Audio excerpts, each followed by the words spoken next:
Saudara, sebuah kapal pesiar bernama Mediterania yang dioperasikan oleh Adora Cruise memulai pelayaran perdananya dari Qingdao, Provinsi Shandong, Tiongkok Timur.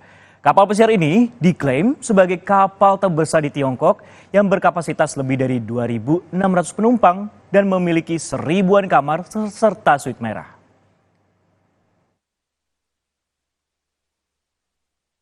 Mediterania, sebuah kapal pesiar yang dioperasikan oleh Adora Cruise, memulai pelayaran perdananya dari Qingdao, Provinsi Shandong, Tiongkok Timur.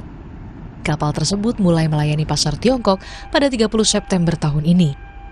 Panjangnya 292 meter dan memiliki tonase kotor 86.000 metrik ton.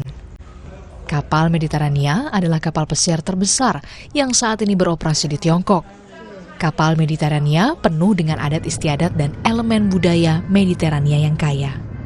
Dengan kapasitas 2.680 penumpang dan 1.057 kamar serta suite mewah, kapal pesiar ini akan membawa penumpang dalam petualangan bahari dalam 6 hari 5 malam.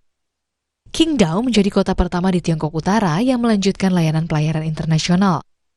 Pengoperasian jalur pelayaran oleh kapal Mediterania di Qingdao merupakan awal baru bagi Adora Cruise untuk mempromosikan pasar yang lebih besar di Tiongkok Utara.